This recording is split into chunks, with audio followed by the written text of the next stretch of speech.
Ya Bu, mungkin bisa dijelaskan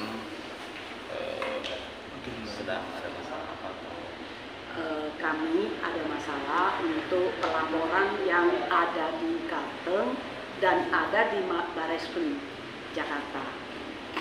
Antara lain laporan kami yang terjadi adalah awalnya dilaporin sama saudara HK awalnya dengan laporan di Polda Medan dengan LP 1340 tahun 2021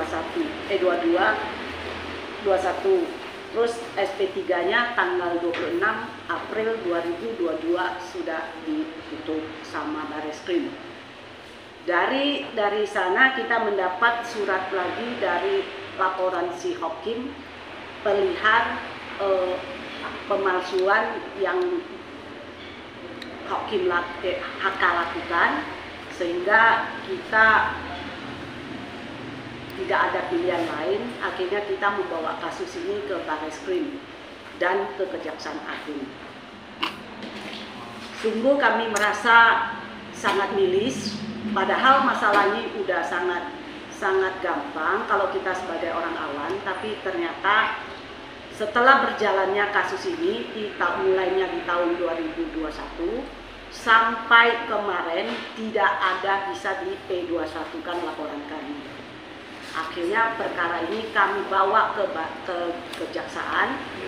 Akhirnya tanggal 13 April tahun 2023 kami mendapat surat dari Kejaksaan yang menyatakan P21 akan segera kami dapatkan. Kami sangat berterima kasih kepada Kejaksaan Agung yang telah mengerti dan paham kesulitan kami dan kesengsaraan kami yang dilakukan oleh HK terhadap keluarga kami. Sehingga hari ini kami terima kasih, dalam kesempatan ini kami sangat berterima kasih kepada Kejaksaan yang telah memberikan keadilan untuk pelihara laporan kami. Dan kami sangat mengharapkan, karena tanggal 13 April telah diekspos di Kejaksaan, namun sampai hari ini P21 belum kami dapatkan. Jadi keadilan yang kami tunggu-tunggu itu sangat mahal. Waktu habis, energi habis, ternyata juga belum dapat kami rasakan keadilan yang sesungguhnya. Mungkin bisa dijelaskan Bu kronologisnya terlebih dahulu seperti apa sih Bu permasalahan HK ini?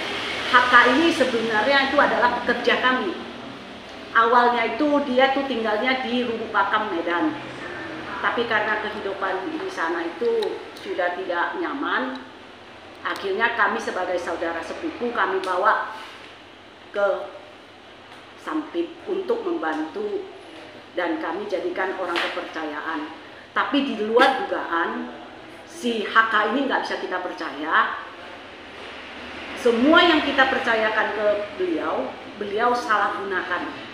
Antara lain pemalsuan atau memberi keterangan palsu ke akta otentik yang tadinya hak kami adalah 100%, dirubah sama si HK menjadi 50%. Nah, proses ini juga sedang berlangsung di Bareskrim. Kami juga sangat mengharapkan keadilan yang sama bisa juga kita dapatkan dari Bareskrim, sehingga kita juga merasakan di era zamannya sekarang di negara Republik Indonesia ini masih kita mendapat keadilan yang sesungguhnya. Nah, kalau semua aparat berjalan dengan baik, keadilan pasti segera akan kita nikmati. Dalam kesempatan ini saya memohon kepada Bapak Kabareskrim sebagai ujung tombak dari segala laporan di seluruh Indonesia.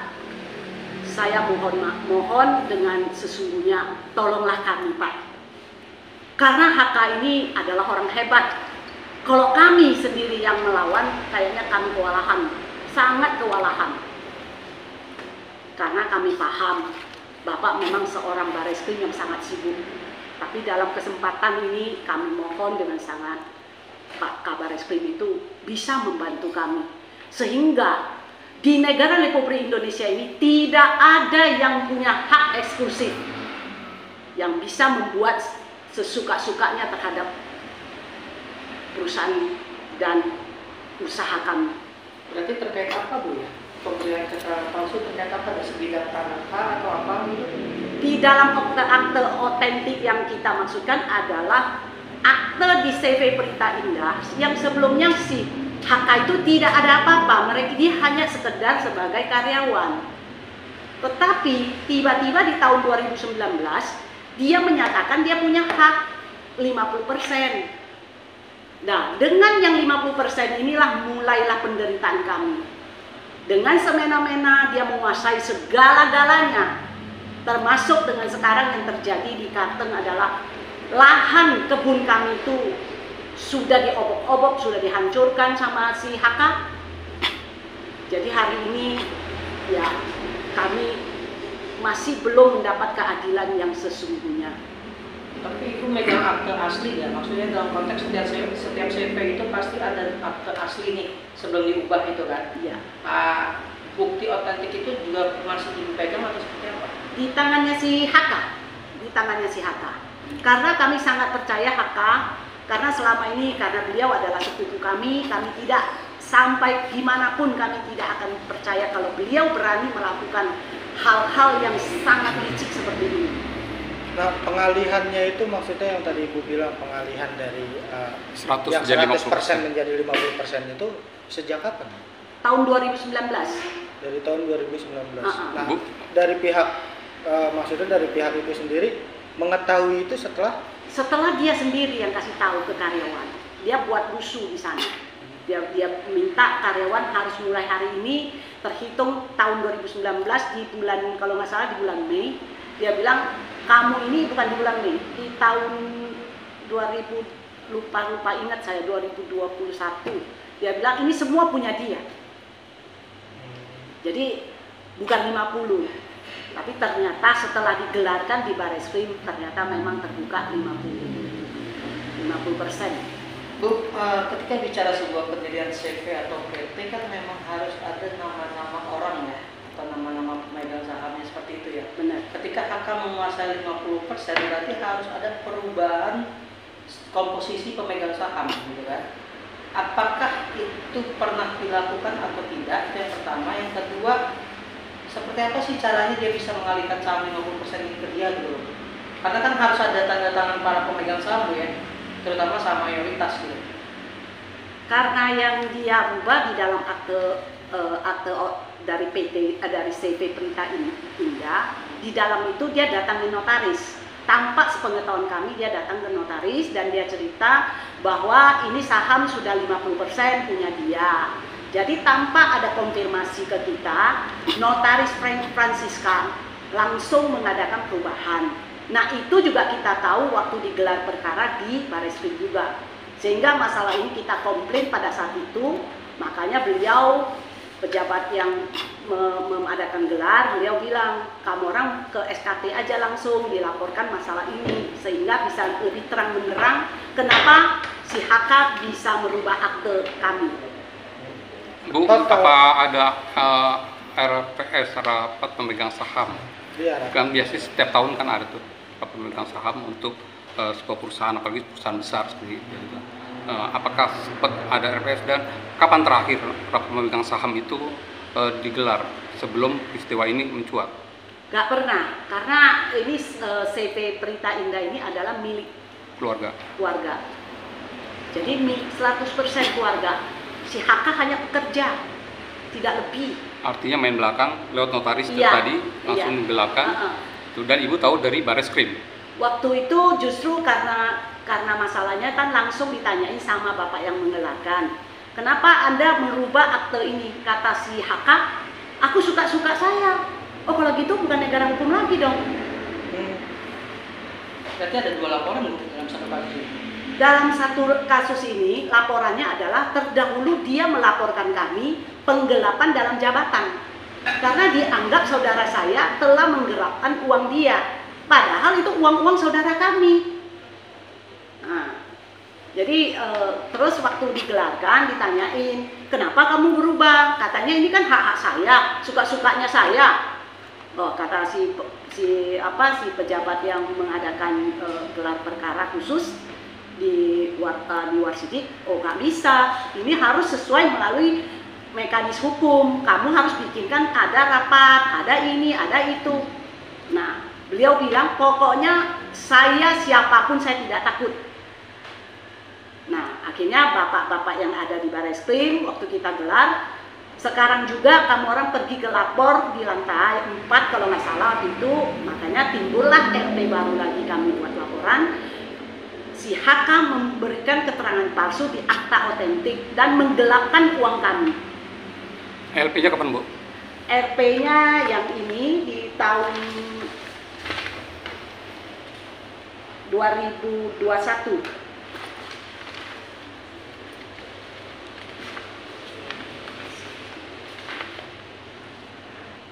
Tahun 2021 kita buat RP di Barreskrim. Bu, berarti yang hanya dilaporkan hanya HK. HK berikut istrinya. HK berikut istrinya. Oke, tapi ketika kita bicara peralihan komposisi saham itu kan diketahui oleh notaris.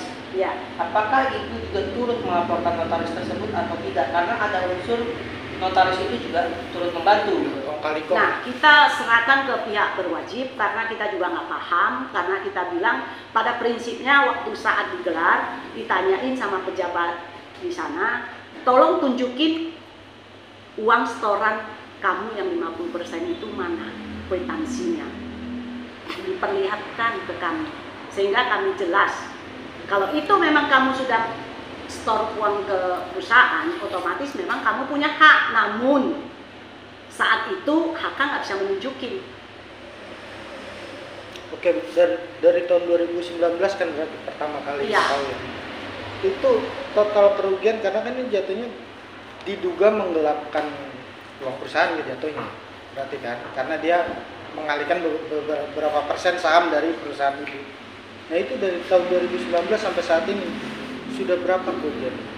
Termasuk yang tadi lahan 14 kira-kira 70-an miliar ada deh. Ada. Dan itu tidak tercatat dalam arti kata, namanya perusahaan kan pasti ada yang namanya catatan keuangan dan segala macam. Ada karena untuk pembagian lahan, kami kan punya lahan di Kalteng. Jadi dari tahun 2018, saudara saya yang ini tidak mendapat haknya lagi. Semua diambil sama si HK. Karena HK merasa dia dengan sendirinya memiliki 50% saham. Otomatis yang punya pembagian 50% dari hasil lahan adalah haknya dia. Nah, tadi Ibu bilang sudah ada surat untuk akan di P21 kan oleh Kejaksaan Agung. Sampai detik ini sudah ada kasasinya Bu di Polda. Sama yang dia lapor. Kalau dari Polda kami sudah mendapat ini SP2HP-nya. Polda mau Mas. Bahwa akan ini sekarang mereka sudah tahap 1 di Kejaksaan tanggal 19 Mei. 2023 ini. 2023. Cuman sampai saat ini masih belum kita dapatkan. Berarti intinya tuh belum realisasi ya Bu? Belum. dari Kejaksaan. Baru tahap 1. Iya, baru tahap 1. Karena dulu si HK pernah ditahan 60 hari di Polda Kalteng. Di Polda Kalteng. Tidak dihadirkan ke Jakarta. Karena saat itu setelah dimasukin ke sel sama Polda Kalteng, ternyata kok si HK pergi kemana-mana, akhirnya dia bisa dikeluarkan di Polda Kalteng. Oh. Notarisnya notaris mana Bu? Notaris Kalteng di Sampit. Namanya Ibu Francisca. Dari pihak polisian menduga nggak bahwa pembaruan ketetapan CV-nya ini cacat karena tidak menghadirkan ini mungkin? Untuk perubahan saham, otomatis seperti yang kami dengerin waktu saat itu digelar di Barreskrim di ruangan Warsidik, bahwa memang benar ini lu udah salah, kata penyidik Warsidiknya. Karena tanpa persetujuan dari pemegang saham sebelumnya, kamu saudara HK tidak berhak merubah sepihak. Itu hukum. Apapun kejadiannya, ini Anda salah. Lalu kenapa kalau udah dinyatakan salah, kenapa nggak langsung ditahan? Nah, itu kami juga tidak bertanya. semuanya kami juga nggak paham, karena yang kami tahu, kami berusaha sebisa kami sudah kemana-mana, ya kami cuma merasakan keadilan itu di tanggal 13 April ada surat dari kejaksaan bahwa akan segera di P21. Nah, sekarang harapan Ibu sendiri maksudnya dari Kejagung atau apa yang Kejari kejaksaan apa yang dan tinggi. Saya dengan kesempatan ini, saya sangat mengharapkan aparat penegak hukum itu benar-benar melaksanakan apa yang menjadi dambaan kami masyarakat secara luas. Dan di samping dalam kesempatan ini, saya juga minta tolong Pak Presiden. Saya tahu Pak Presiden itu seorang yang baik dan sangat sibuk dengan hal-hal untuk kepentingan negara kami. Namun kesempatan ini mohonlah kami untuk supaya keadilan segera kami dapat. mungkin bisa dibilang ya sebagai hak hukum setiap warga negara ya, Ya. untuk mendapatkan keadilan setiap warga Untuk negara. hak kita sebagai warga negara dijamin negara. Tapi sekarang saya merasa hak itu segala-galanya. HK mengatur segala-galanya. Jadi yang tidak ada dijadikan ada, yang justru sesuai hukum tidak diindahkan atau tidak digubris. Karena saat kita mengadakan gelar perkara di Bareskrim, kami sangat-sangat excited atau kami sangat happy ya, karena keadilan telah datang kami rasakan. Tetapi ternyata tidak terwujud dengan jahatnya seorang oknum di Kejaksaan Tinggi Kalteng. Hal inilah yang membuat P21 ini tidak terrealisasi. Harapan Ibu berapa lama deadline waktu setelah melapor ke Kabareskrim? Kami sangat mengharapkan secepatnya. Karena kami sangat menderita, karena kami tidak bisa menikmati lahan yang kami beli dari uang-uangnya kami. Yang menikmati itu tuh adalah HK semua.